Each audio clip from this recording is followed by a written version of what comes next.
Hey everyone, Coach Patrick here, back with another coach episode. Today I'm talking about roadmap. I'm talking about building blocks of seasons, and I'm going to break down for you why daily manipulations and changes to your workouts aren't going to get you anywhere. All right, so let's zoom out. Let me tell you a little story. It's part of this promotion we have going on for the roadmap product. And you can learn more about everything at enduranceStation.us. Find all the free courses, resources right there. Sign up. Okay. So back in 2008, I was going to do 2005. Sorry, I was going to do Ironman Arizona, and I was my fourth year of doing Ironman races. I've been doing it's probably like my seventh or eighth one. And I was getting serious at this time. I've been training for 2 a year, and was, started my coaching business, and was trying to get off the ground. Hadn't started Endurance Nation yet, but was, really trying to sort of cement my role. And of course, at the time, everyone's asking me, hey, you do Ironman? Have you done Ironman Hawaii? And I'm like, no, I can't get there from here. It's hard to get there. Even back then, it was hard for me. And so, what I decided to do was get a coach, right? I had some coaching advice, like friends who were coaching, friends who were coaches who were helping. But I said, I'm gonna invest in a coach. I found a high-dollar coach, amazing guy, ready to help me out. Other side of the world, so I had to kind of email. We're playing tag, and so I say, like, listen, I need some help, etc. I said, no problem. This is how much it costs. Send the money. He's like, great. Let's. What I want you to do. Here's your homework assignment. Just sit down and take your week and anywhere that you're not working or doing family stuff, just tell me when you can train, lay out the week. So I was like, oh, okay, well, Monday I'm at work, but there's a pool nearby. So I could ride in the morning and I could swim at lunch and I could run at night. And Tuesday we do this thing later on. So I can like ride or run in the morning, but then I'm kind of stuck, and Wednesday. So I went through the whole week and laid it all out. And like the week where I just worked family, slept minimally, and did this training was like a 20-hour week. I was like, this is like all of the training. I was thinking that I was sending him like all the windows for my training. No, not at all. I was so surprised. He came back to me and said, these aren't about windows. He's like, just do that for 8 weeks and then call me back. Man, I was pissed. I was like, wait, what? Like, that's it? Like, I wrote it. Like, you didn't do it. I just wrote it. He was like, do that for 8 weeks and come back. And I was like, oh, okay. And so fast forward to race day, I show up, I'm super fit. I'm exhausted. Like I, really pushed myself beyond my physical limits. I was super fit. I made some really good decisions thanks to racing first time with power, and ended up going 10:08. I think I've got the picture. I got the picture around here somewhere. Probably downstairs maybe, of me out on the run, because the old Ironman Arizona run course had you go out along the canals on the packed dirt, which was amazing. And had a great race, was really pleased, did not qualify, but was getting closer. It was a significant personal best.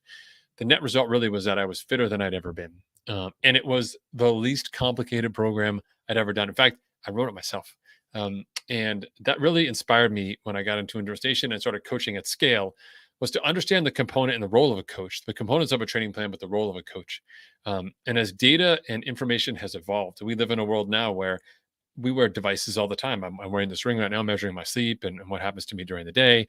I've got a mattress that compensates for that and does tracking and cooling and temperatures as well. I wear a heart rate monitor when I work out. Some people wear the continuous glucose monitor. That's not me, not my jam. And we have everything from like heat sensors as well on attached to my heart rate monitor, power meters, all sorts of data that comes in, data from the weather, data from everywhere. We have tons of data, and all of that's being used right now by the platforms that are out there to help us make all these micro changes. Add your HRV, change this, do that, go up 1%, down 1%, etc. All of that stuff really is just noise masquerading as value. It doesn't actually really matter. And the key is this, because it's really the difference between like a good coach and a great coach. Right. So a good coach can see what's going on, right? A good coach can recognize it and know what's happening. A great coach is the one who facilitates that change. And what's fantastic about the Endurance Nation protocol, and I'm biased, is that we give you the time to actually evolve. So I'll give you another example, not my example, but an example of what the difference between a good and a great golf coach is. Like, so when you go for swing coaching, a good coach is someone who says like, oh, hey, your grip's not right. um you're basically, you're bending your arms and your hips a little bit. Do this, take a swing. They take a swing. They say, okay, great, now I want you to position your chin this way, watch your hip swivel. Okay, take a swing. Okay, great, now I want to change this. And it's constant, like one swing changes, one swing change. By the end of the lesson, you're, as an athlete, as an individual, as a student, you're just bombarded with changes and information. You're not quite sure where you started again, because you kind of lost that bit. It's like adjusting your bike seat without putting tape on it, and you don't know where you are now, and there's no sense of like being able to replicate that. Here's what a great golf coach does. Great golf coach comes in, takes a look at a couple of your swings, and says, here's what I want you to do. I want you to keep your left wrist straight, and watch your right arm. Okay. Do that for a week. Every time, go do that for a week. Come back a week later. They say, take a look at it. They say, great job with the left wrist. Now I want you to work on that right leg. This is what you're doing, right leg. Nail it, get it done in the training session. Are we good with the right leg? We're good with the right leg. Good. Go out, do that for a week. Come back. Done. And the difference is that the second coach, the great coach that I'm talking about, that great coach talks to you for like 20 minutes, 15, 20 minutes. It feels like a ripoff, but it's creating the change that you want to have that makes you actually a fundamentally better golfer. The first coach, whoa, like you're spending all this time, you're giving me all this information, all this time and attention. It was supposed to be a 60-minute session, but you went 70 minutes. It's totally worth the $500 that I paid you for that session, but you got nowhere, right? You felt like you were getting a lot of stuff, but you actually functionally got nowhere. Right. And so the difference between our approach and that standard approach is that we work with blocks in our season. Okay. So inside Endurance Nation, there's 5 major blocks to your season as part of our roadmap. Right. We have the preparation block. We have the out-season block. We have the specificity block. We have the race preparation block. And then we have the recovery block.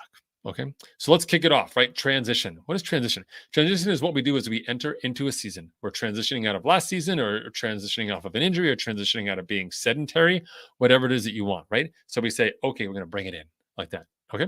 When we come into that and we kind of roll into that, we say, now we go into our out season, the most important part of our year, 14-week program, different phases inside there. It's a protocol. And I benchmark you not on what level of the out season you choose, or which focus you choose, run or bike or balanced or whatever that is. No, I benchmark you on how far you get through the out season. You have the protocol. We do functional testing. How far can you get? Beginners, 8, 9 weeks. Then we got to dial it back. More intermediate folks, 11, maybe 12 weeks. Advanced folks, 14 weeks. Do the whole program with fidelity. That benchmark you in terms of your progress through that out-season block lets me know as a coach how fit you are and how ready you are for the next stage of your training, right?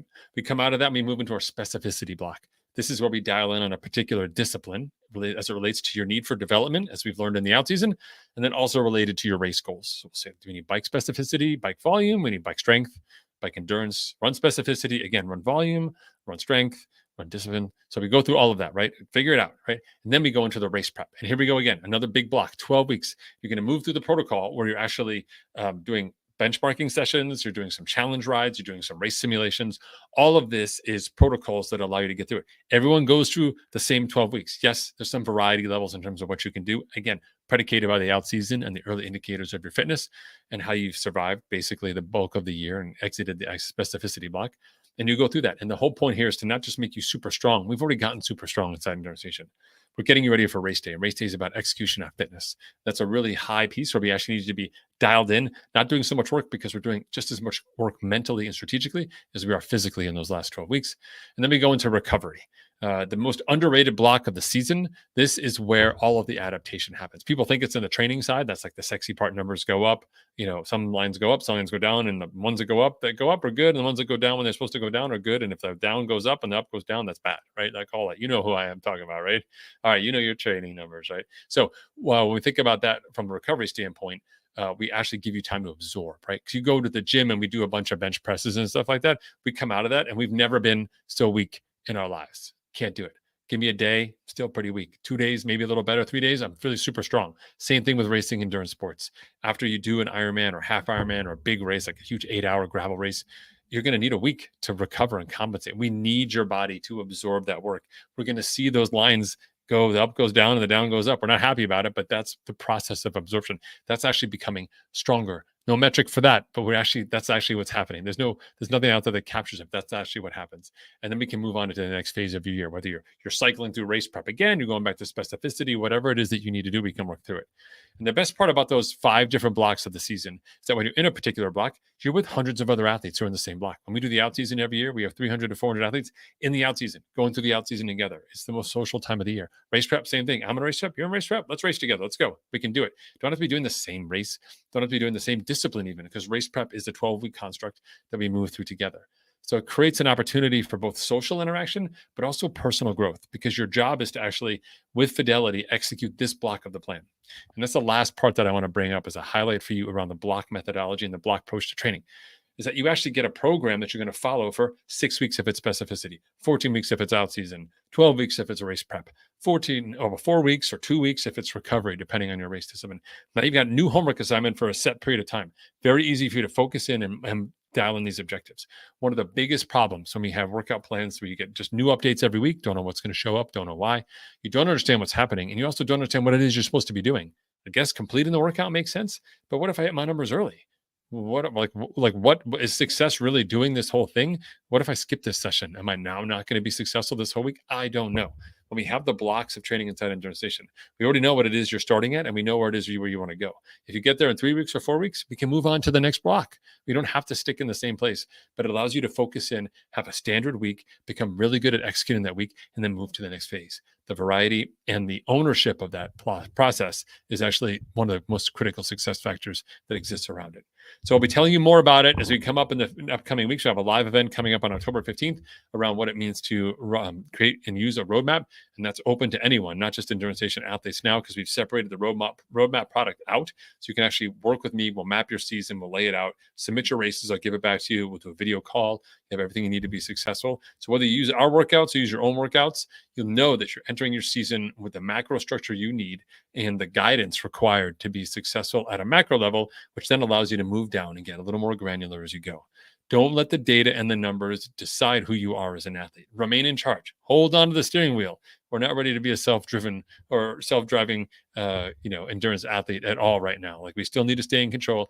The athletes who stay in control during the seasons and manage their training and make smart decisions on a regular basis are preparing themselves to be in control and make decisions on race day, which is the number one distinguishing factor between an average day and a great day out there on the race course. Thanks for tuning in. I hope this piqued your interest a little bit and you want to learn a little bit more about Roadmap. If you do, go to endurancenation.us. You can sign up there for any one of our free courses or newsletter, and you'll learn a little bit more about Roadmap as well. All right. Thanks so much for tuning in. I'll see you all next week. Be well. Take care. Have fun. Stay safe.